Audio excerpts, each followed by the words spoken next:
It's the Criterion. It's the Criterion. Criterion. Project.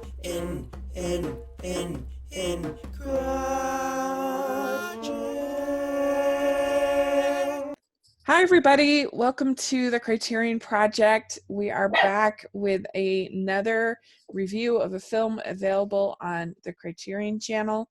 Right now, this week, we are talking about the Heiress in honor of Olivia De Haviland, and we're really excited to do so. And I'm film critic Rache Wagner, and Conrado is here. Yes, I am here, and I don't know if you heard my dog barking, everybody, so I apologize for that, but he's also here. And yeah, I'm excited to talk about this movie. Yeah, it's going to be very interesting.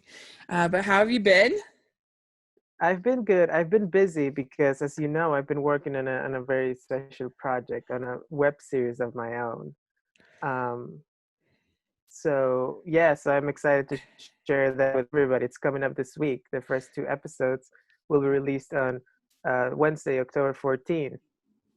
And why don't you tell us a little bit about it? Sure, of course. So the show is called Wormholes, and it is basically a science fiction sitcom about a couple of roommates, played by my wife, Sajda, who's been on this show, and our friend, Gamal. And they are two, kind of millennial roommates. And the thing is, they have a wormhole, an interdimensional wormhole in their closet of their apartment. So, hijinks ensue as the wormhole kind of like does weird science fiction stuff. I'm also in it. I play their super, and I think it's a pretty funny show. So I would love for everybody to see it. It's going to be on YouTube in the Show Docs NYC channel, and it's also, you can follow us on Instagram if you want to keep up with the show at wormholes.tv. Oh, great. Okay. Well, we can have all of that information in the description. We'll definitely be checking it out. I'm excited to see what y'all came up with. It'll be really fun. Yeah, we are very excited. We did all of it during quarantine. It was kind of our quarantine project in order to like keep us, stimulated somehow. Yeah. And we're very proud of it. We worked really hard, and we think people are going to enjoy it. So we're looking forward to seeing what people think. That's great. Did you all write it as well? Yes, we all wrote it together, and we also directed. Each of us directed a number of episodes. So the first two episodes coming on Wednesday, actually directed by me. So I'm a little nervous about that, Yeah. but I feel like it's gonna come out good. Eventually, of course, it's gonna be released on the Criterion collection. So then we can talk more about it on this podcast. Yeah. Very good. Well, congratulations. That's exciting. I will definitely be checking it out. All right. Well, so what have you had a chance with all of this to watch anything else on the Criterion channel? I've been pretty busy, and Yeah. I actually have been watching some stuff, but I just realized, looking back at my kind of letterbox diary, that not a lot of Criterion stuff, to be honest. But I did watch.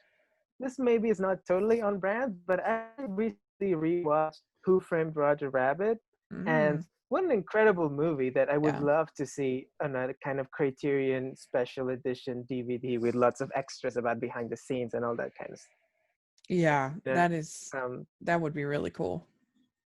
yeah, just like, because up to this day, the kind of things that they did with animation in that movie, I just think it's so magical. It's like I can't even comprehend what they did, especially back then with no computers, really. It's really, really something. I agree. Especially, I mean, just the treat to see, Bugs and Mickey in the same scenes and Donald and Daffy in the same scenes is just surreal. It's so great, especially the Donald Daffy scene. I think that is so funny, and yeah, it's just like a wonderful movie for anyone who loves animation, especially Yeah, like we do. right. And I think actually the story is somewhat relevant if you think about it, with the tunes getting excised and getting discriminated against, and I don't know, there's something there, Yeah, I think, too. totally, totally. The tunes are basically like a minority in the movie, Hmm. um, and yeah, and the whole story about their basically their neighborhood, Toontown, being torn down to build a highway and that kind of thing. So Yeah. yeah, definitely still resonant to this day. Mhm. Yeah, I love that movie. I've also been watching some classics for my Blind Spot series, not on Criterion, but I watched Apocalypse Now, which I thought I would hate, but I actually was kind of transfixed by it.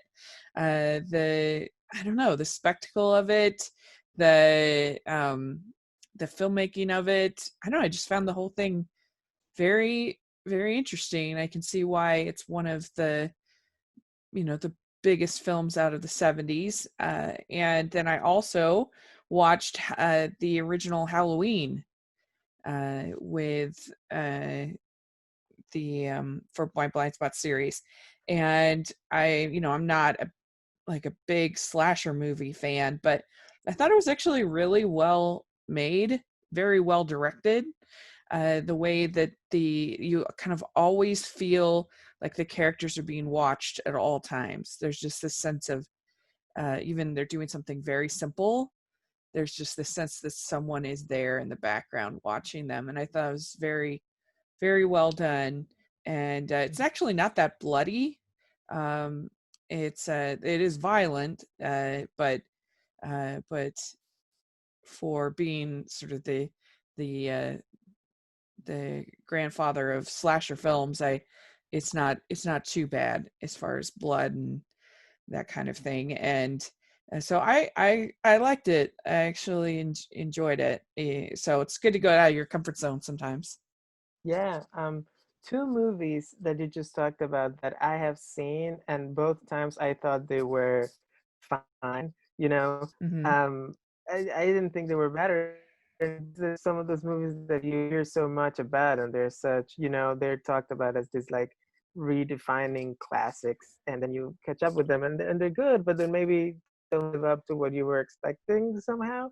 Um, but maybe it's a good time to revisit them, especially Halloween. Since it's spooky season, maybe I'll give it another try, and maybe Hmm. this time it'll click for me. Yeah, I mean, I'm my expectations were maybe actually kind of low because they were both out of my comfort zone films that I wouldn't typically watch.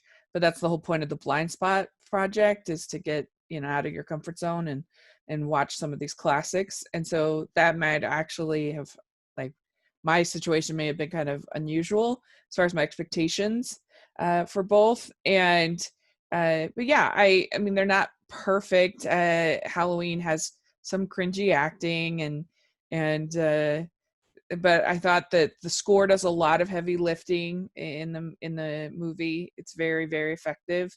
And if you're just looking at what is the movie trying to do, trying to be, I think it does it pretty successfully.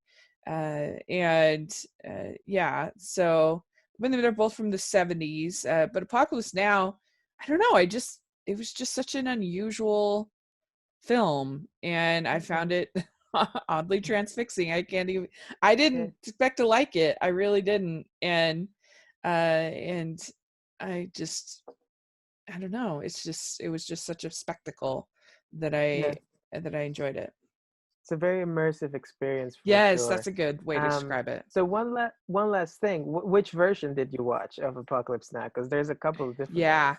So I watched the theatrical. I figured that was just the best sort of way to sort of start watching it, but I'm kind of curious to see the other Mhm. versions.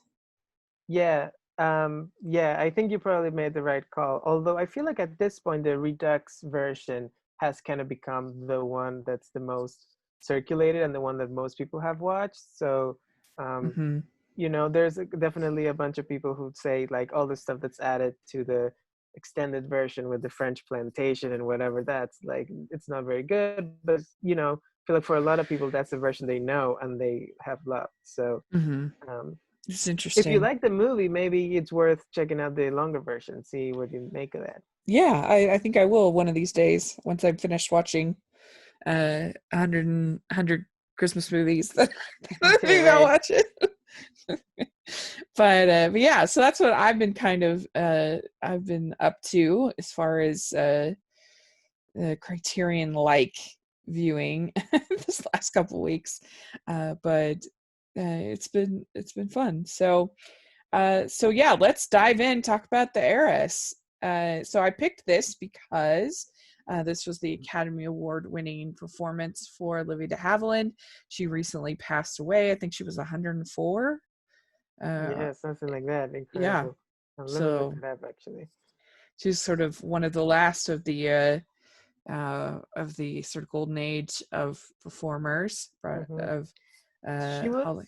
yeah, she was 104. And two things I didn't know about this. Olivia de Havilland, she died this earlier this year in Paris, France, and she was born in 1916 in Tokyo. Oh, interesting. Yeah, I didn't Yeah, know that. interesting, huh? Uh-huh. Yeah. Yeah, she is a wonderful actress. Of course, probably most known for Gone with the Wind, playing Melanie on Gone with the Wind, and she's great in that. And I actually haven't seen her in that much uh, aside from Gone with the Wind. Yeah. How about Robin Hood? Oh Have yeah, you seen that one? that's great. Right, because the other thing that she's kind of famous for, or at least historically, is the fact that we started her career at Warner Brothers, kind of playing the love interest for Errol Flynn in all those adventure movies, and eventually she kind of got tired of it. So, but they wouldn't release her of her contract, so she had a lawsuit against Warner Brothers that became a very famous Olivia de Havilland law, that to allow actors to, work, get a little more independence in the studio era. Oh, that's cool. I didn't realize Yeah, that. yeah. So after that, she ended up at Paramount, where she made The Heiress and a bunch of other movies, The Snake Pit and To Each His Own, for which she also won an Oscar. So yeah, it's an important historical figure for Hollywood for sure. Yeah. And she just has such a striking look about her. I think that her eyes, her face, her like she wasn't a typical Hollywood beauty, but she is obviously beautiful. But I think a very striking look to her. That's interesting that you mentioned this, because in The Heirs, obviously she is playing kind of supposed to be like this homely spinster kind of, Yeah, yeah. And I think some of the criticism that she got at the time, even though she also got a lot of praise, obviously she won the Oscar and everything, but some people were saying that she was too beautiful to play this character. So, yeah, what do you think of that? Should we start yeah. there? Well, I can see that because she is beautiful, but there's something I feel like different about her. Hmm. I think they do a pretty good job actually with the makeup and stuff. Uh-huh. They don't do that much. They just basically, I guess, they don't pluck her eyebrows, and then they give her like kind of like this pale makeup. You know, um, but I mean, she's still an attractive woman. But I think that little bit of makeup paired up with her performance really sold me on the idea of this character, especially towards the beginning of the movie. Yeah. I feel like she really, I don't know, she really embodies this kind of. I have a lot to talk about this performance actually. So I don't know how much you Yeah. want to get into it just now. What do you think? Yeah. Well, yeah, I think that she's also like I don't know how old she was when she was in this. It was in her 30s, but compared it like if they had some, 18-year-old starlet kind of a thing, I just don't think that would have worked at all. Hmm. So Yeah, I don't know. I yeah. think it works, but I can see why people said that because she is beautiful. So I don't know. It's interesting. Uh, So yeah, but the character be a little older, right? Because there has to be this sense that she is kind of aging out of the marrying age. I, yes. I feel like, Yeah. yeah. So, well, I guess before we dive in to details, overall, what did you think of the film? Um, I thought it was a good movie. I have a couple of questions and kind of wondering about that I'm hoping to kind of get a better sense in during this discussion as we talk about it. but in general, I thought it was a very good, solid kind of classic Hollywood type of drama, drawing room kind of thing, you know.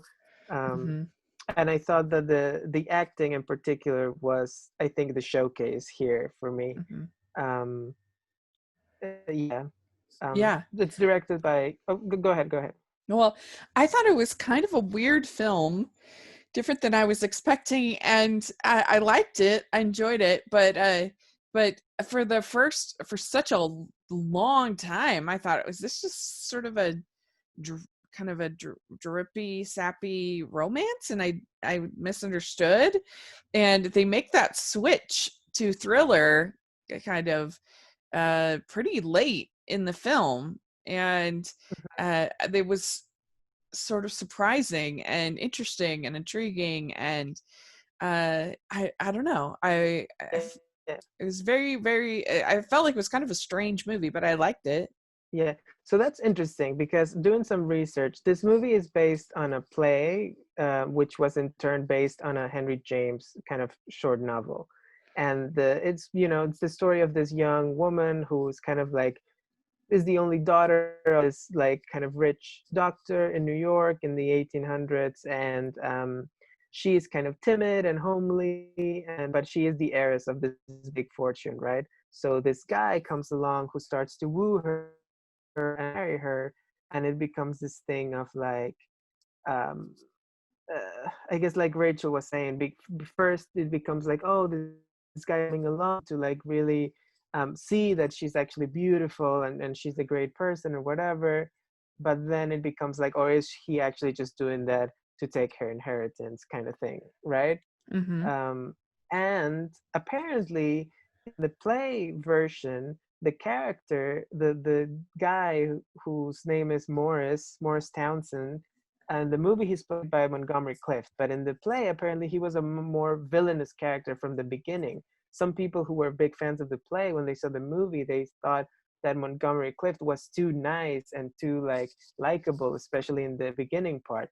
So I actually thought that was interesting because that I liked the switcheroo that you were talking about. The fact that at the beginning it seems like he is a nice guy, that it's a romance, and later we find out that actually it might not be what it seems. Yeah, I like the ambiguity of not really knowing what his motivations are. Like I didn't ever feel like even at the end I really 100% knew what his motivations were as far as uh what did he love her, or was he completely motivated by greed, or was it some mixture of the two, or what was going on? I like that ambiguity. I think thrillers are usually more like thrilling if we don't have everything laid out for us and explained. If we have some ambiguity, some mystery that Mm-hmm. isn't figured out. I thought that made it intriguing, and I'm still sort of thinking about it. Yeah, But yeah, yeah, I was glad he wasn't an obvious villain. yeah. I feel. I mean, I wonder what it would be like to see the other version. I know that there was a revival of the play on Broadway about 10 or so years ago with Jessica Chan lead role. So that would be interesting to see how they did it then. Yeah, What's the name of the guy from Downton Abbey? Dan You know, Stevens. yeah, Dan Stevens. I think he played the Montgomery Clift role. So Oh, I wonder what his take was. that's interesting. I didn't know that. We'll wait till you hear my remake idea. Oh, really? Yeah. Wow, that's great. Hint, hint. Uh, Um, yeah, I don't know. Like they definitely stretch out that sort of lovey-dovey. We're in love. We're gonna elope. That whole thing is pretty long, mm-hmm. Yeah, and I thought it was pretty convincing. I mean, I guess I'm usually in the sort of cheesy romance world, and so maybe mm-hmm. that's part of it, but I don't know, I kind of believed that they were really in love and they were really going to go, and And so I was thinking, is this a different movie than I thought it was going to be? And I kind of get it in a way, because I don't know, like, as somebody who is, about to turn 40, and being single myself, I think if I think I would be, I wouldn't do maybe what she does, but I think I would be pretty bitter if somebody if somebody took advantage of me like that. And I would be Hmm. pretty, I mean, I am known to hold a grudge. And so if somebody did something like that, like, I kind of get her and her Mm, anger, and especially the fact that her father basically showed that he didn't love her at all, right. and that he like, so her, like, double layer of bitter, not just her anger from at her father, and her anger at Mhm. Morris. I don't know, I kind of understood it, Yeah. but it just was such a flip. I think you're burying the lead here in not telling the audience that you're actually the heiress to a gigantic fortune. So if there are any Yeah. gentlemen out there who would like to try to woo you Yeah. into becoming millionaires, please line up. Yeah. They're my father will be ready. um, yeah, but you just mentioned a bunch of stuff that I wanted to talk about. So why don't we talk a little bit about Olivia De Havilland's performance? Uh-huh.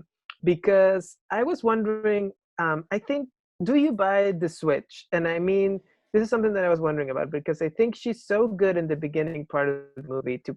I think she in general is just very good at playing this, I guess, naive women, or like very, I feel like in the beginning of the story, she does this in Gone with the Wind as well, right? In Melanie, of this like very Uh-huh. kind, very generous souls, and like she lives with Ben, and she just has this.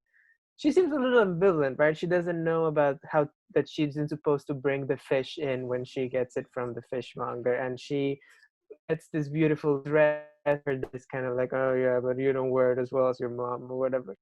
Um, and I felt a lot for her. And then eventually she kind of really hardens into this, people would say, totally different person that is Yeah. so, like you say, bitter and like, uh, I think one of the key parts of the movie is when the aunt tells her that she's being cruel, and she says, "Yeah, I can be very cruel. I have been masters, and that totally highlights her shift. What do you think of that? Do you think she sells that transformation?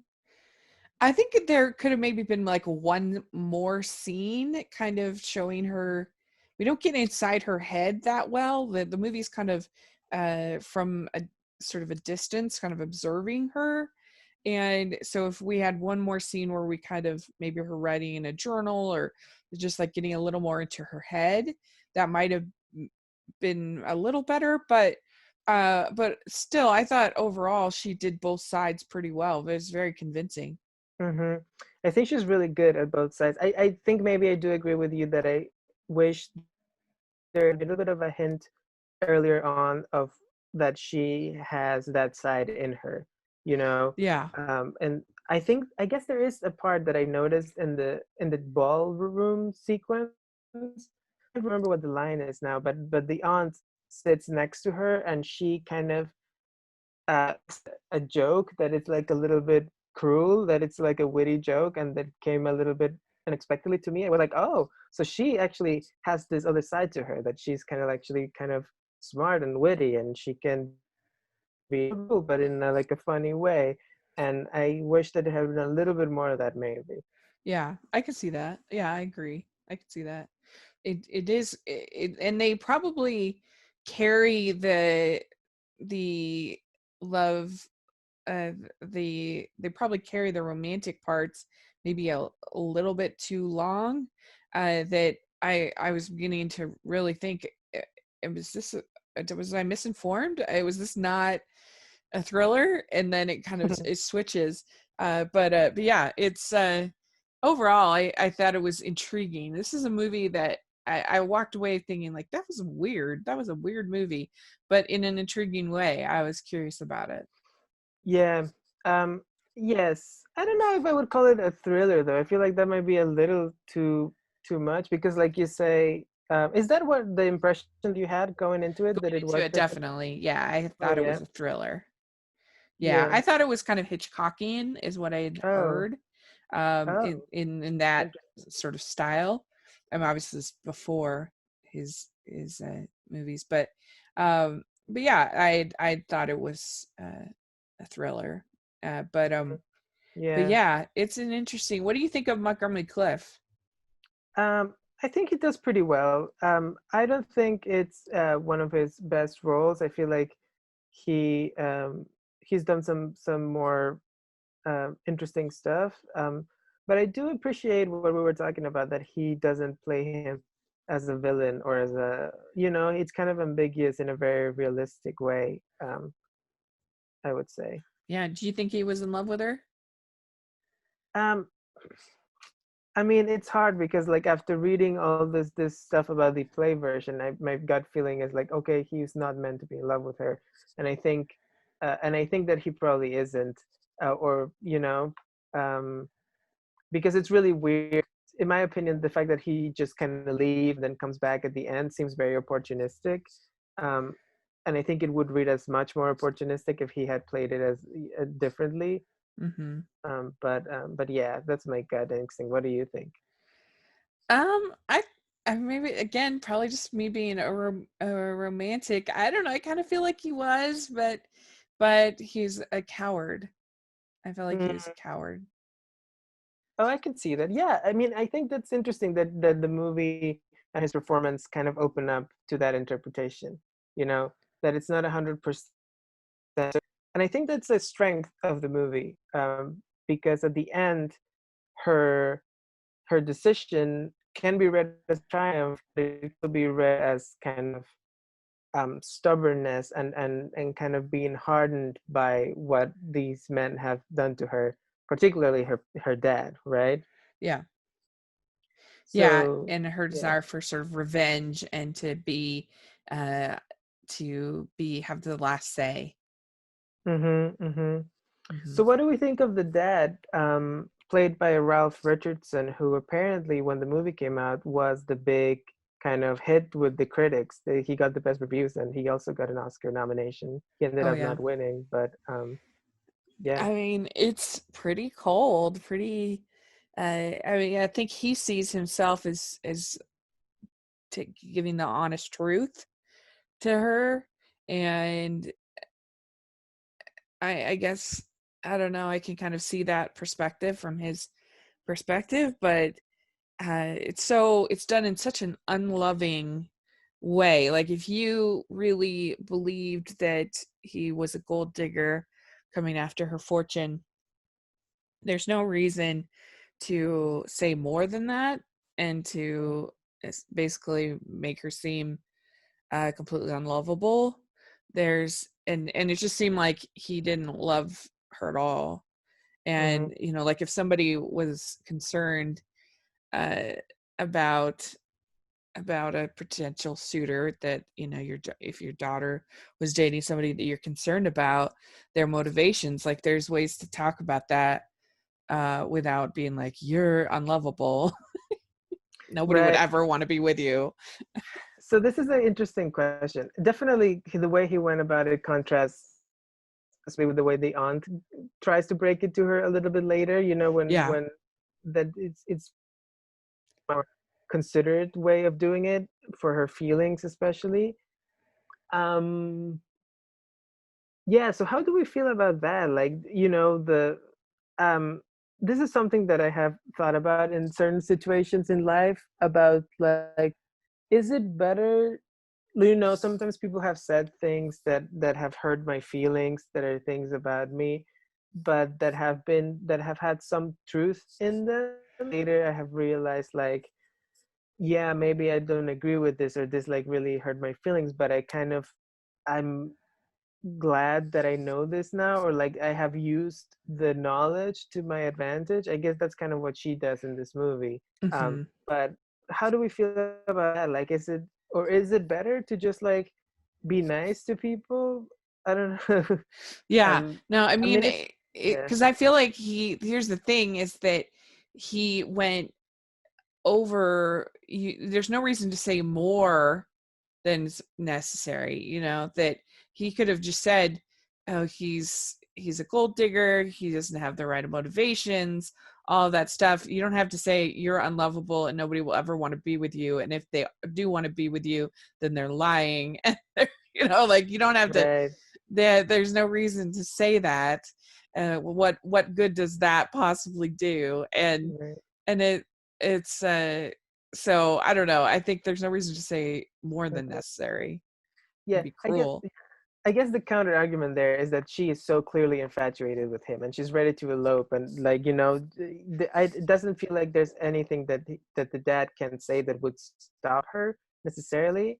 That Hmm. being said, I do think I agree with you that just the fact such a cold and distant figure, and he just doesn't have an understanding, I guess, of how to emotionally treat his daughter. Hmm. Like I think that's really the thing. It's more so he might be trying to protect her, but he just has no idea of how to go about it in a loving way. Yeah. That if he had said it in a different way, maybe, you know uh, right, Well, because the way and he says it, it's very inconsiderate. and it doesn't even seem like he loves her at all. Like, it seems like he's almost irritated that he has to deal with her. And here, she's at this emotionally vulnerable spot, this emotionally vulnerable situation, and he doesn't care at all. It's very cold, very, very cold.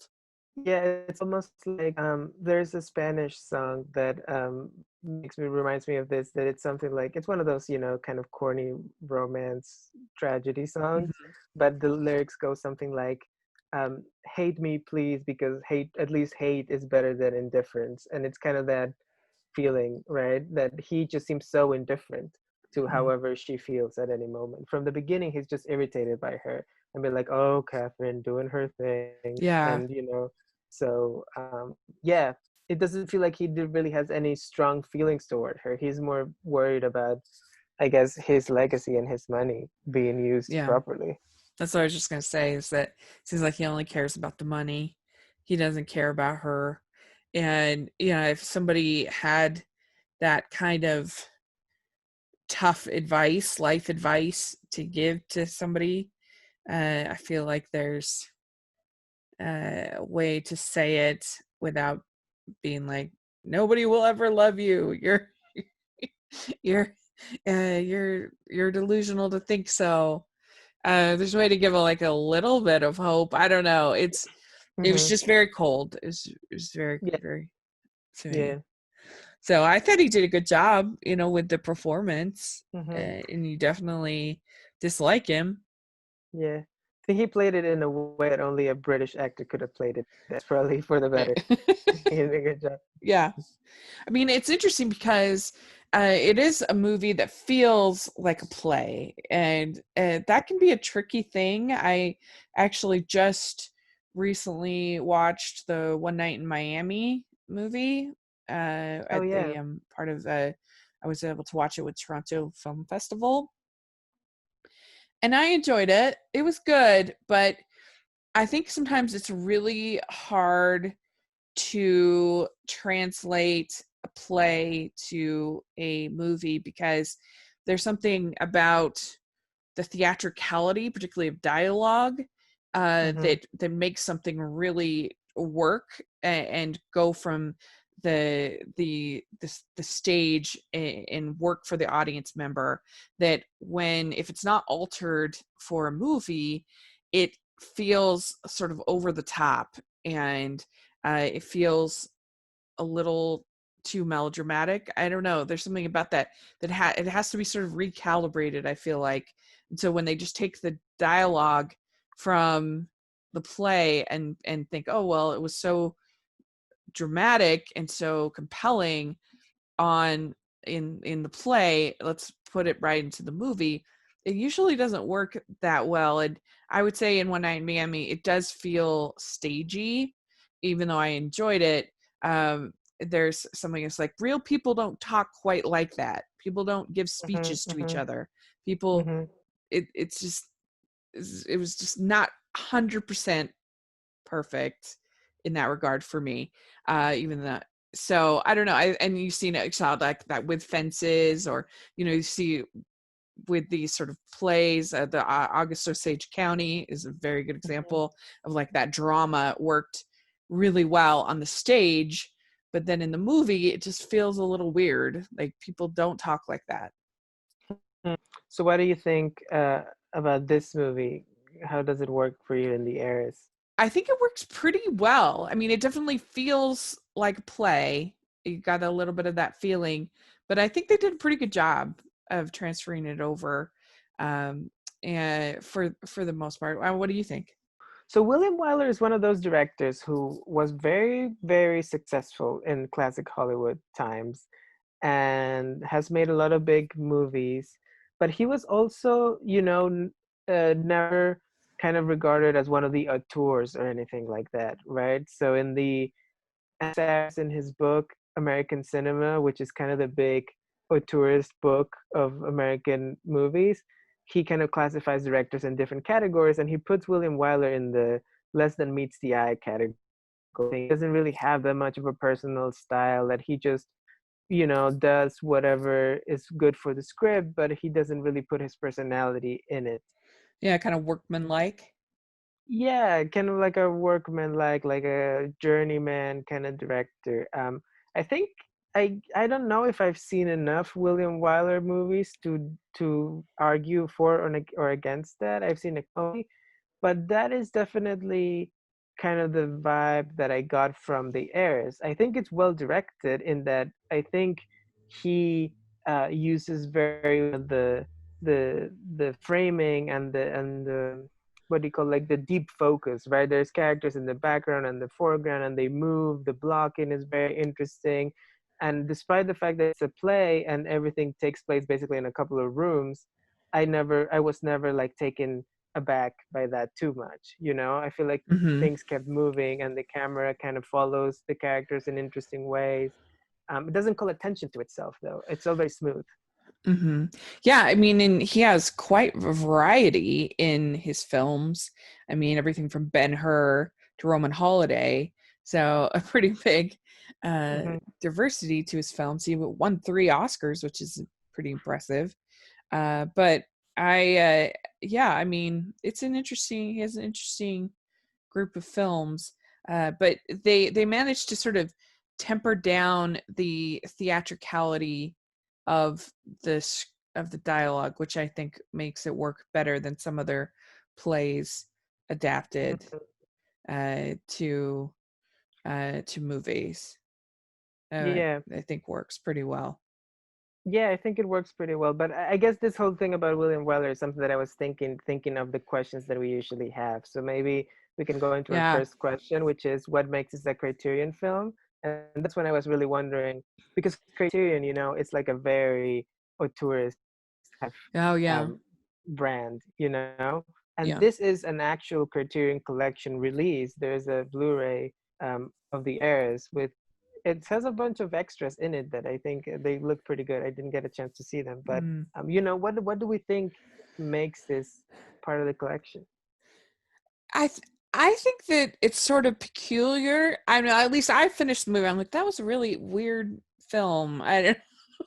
I mean, I liked it, but I felt like the seesaw from that it does from drippy, sappy romance to this thriller kind of aspect, that I thought that was really unusual. And so I think that's maybe why a little bit is that it's especially for the time period, for the 1940s, it feels particularly unusual. And so I think that's why it's got just a little bit, it's a little different. Hmm.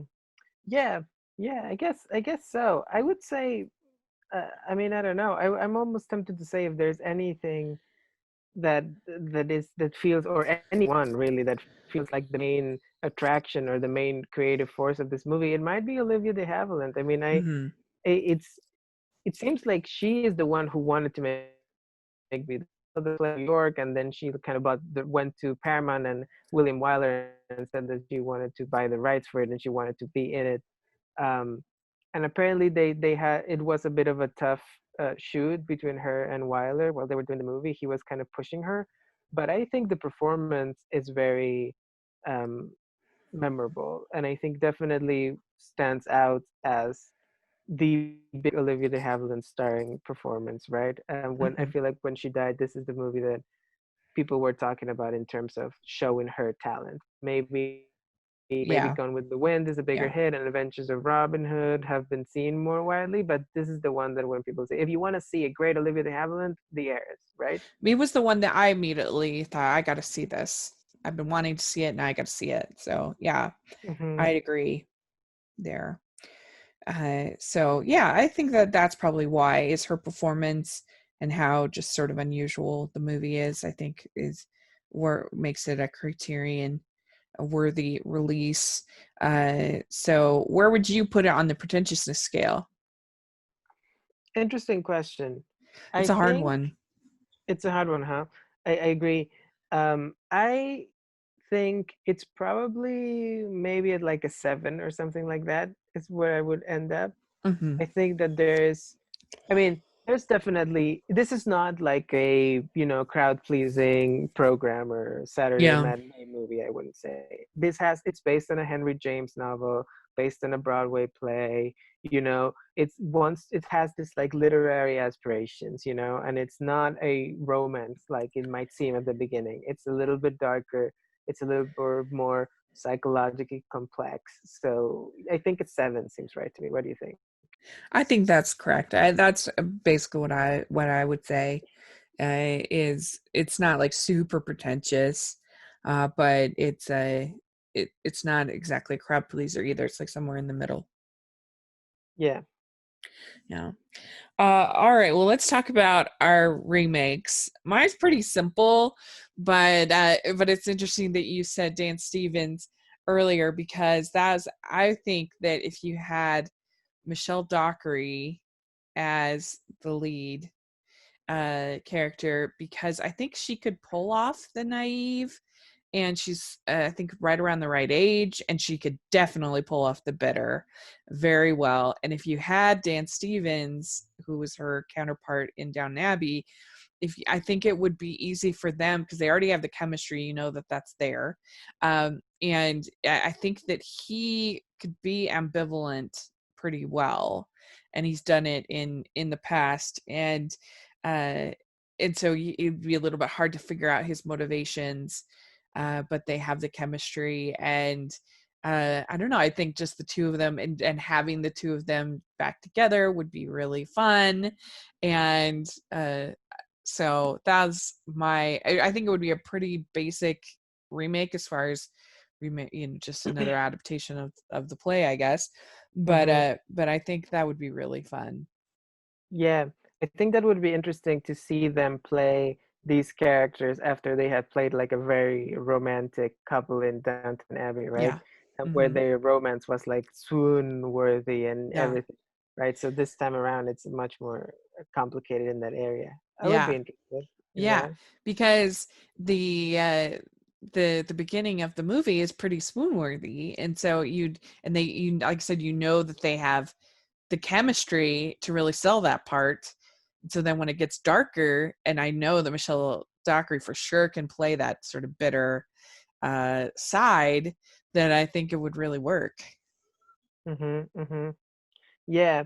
So my remake is not too far off from that either because the biggest thing that I came out of this movie thinking of was that Catherine, what's her name? Catherine, now I can't even remember the character's name.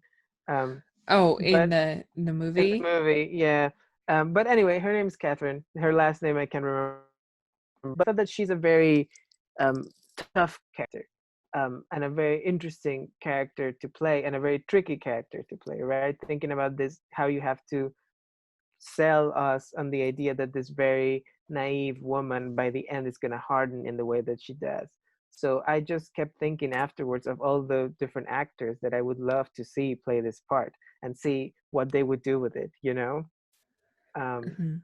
so I just had so many that I was thinking, is there a way that we can do like a maybe like a one of those like uh, f- um, hybrid documentaries in which we just get a bunch of different actresses and we see what their take is and we compare them one to the other, Oh, that'd because I be feel like interesting. this is the perfect kind of role and play to do that with, because I would love to see, you know, what Elizabeth this character. I feel like she's a actor who would really be able to play both sides of this. She kind of does it a little bit in Mad Men, where her character starts out very mousy and Yeah, naive, it's true. you know, and then she develops as it goes. And then I was thinking I would love to see Dakota Johnson try it. I would love to see Lupita Nyong'o. Like, what would she do? You know, like and even like, what would an older actress do? You know, what's the oldest that you can cast Catherine, and what's the youngest that you can cast Catherine and sell it? Uh-huh. Um, so yeah, so I feel like that would be my one of my Like uh, Nicole Kidman, she'd be interesting. yeah, is Nicole Kidman able to play it? Can she sell it? You know, and the opposite is like maybe Florence Pugh, you know, who is a young person. She played a younger person in Little Women, you know, when she Hmm. played Amy. So can she play an older person? You know, um, Yeah, yeah, it would yeah. be interesting. Yeah, I would watch that all day. That would be very fascinating.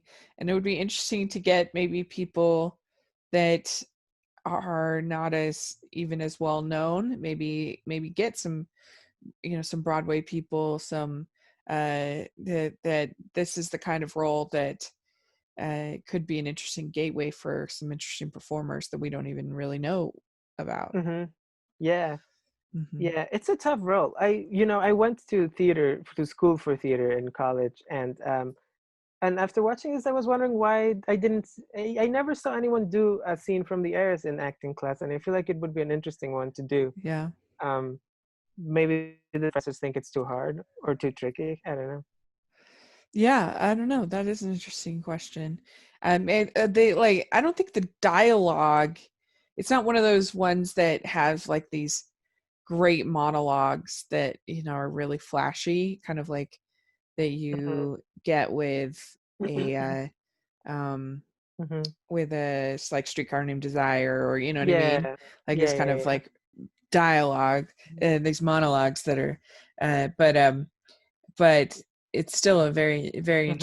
intriguing character Yeah. and performance. So I it was mean that fun. scene. Yeah, yeah, yeah, yeah, yeah. I think that scene with the dad would be a great acting class scene.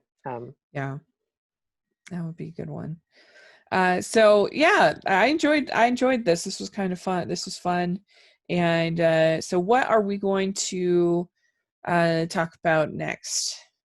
Yeah, so it is October. It's spooky season. So I was trying to find something that is, horror related or horror adjacent, but it's not too bloody for Rachel, because we know that she maybe has struggled with that, and it's understandable. So there is a 70s horror section and on Criterion channel, but that's all stuff like Texas Chainsaw Massacre, Yeah, stuff that I feel like I was maybe. surprised they had that. I was like, whoa. Yeah, well, that's kind of regarded as a kind of like a classic now, right? It's like a very historically important movie for the way the genre Yeah. kind of evolved. But what I landed on was something that I'm very excited to see, which is The Host, the 2006 monster movie by Hmm. Academy Award winner Bong Joon-ho. So, I love his movies. The Host is the first one that I saw, and back when I saw it, I didn't quite love it. But now I've seen all of his other movies and I love all of them. So I'm very, very excited to revisit and see if my opinion has changed. Oh, yeah, I've never seen it, so I'm excited to see it. And so that will be really fun. We'll look forward to doing that next time. And Conrado, where can people find you online and also your web series? Yes, so you can find me on Twitter at Coco Hits New York, and you can find my web series. The best As to keep up with the series, which again is called Wormholes, and it's coming up this Wednesday, October 14th, is on Instagram at wormholes.tv, but the episodes will be released on YouTube at the Show Dogs NYC channel. So you can just subscribe to that if you prefer. Great. And make sure you're following the podcast at Criterion Pod on Twitter. We'd love to have you there. And you can follow me at Rachel's Reviews all over social media, iTunes, YouTube, and on Rotten Tomatoes. So if you want to check out, we're doing lots of reviews. And we're also at the Hallmarkies podcast.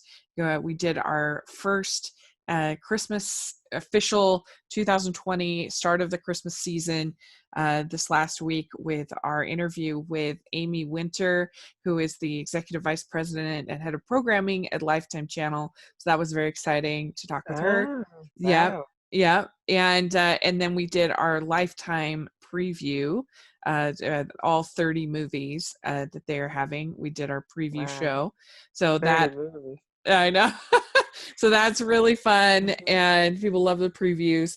So check that out. Make sure to follow on Hallmarkies podcast. We're going to be having tons of fun stuff coming up. So it's going to be great. And thanks so much. And we'll talk to you all when we're talking next time about the host. Bye, everyone. See ya. It's the Criterion. It's the Criterion, Criterion, Criterion, Criterion, Criterion.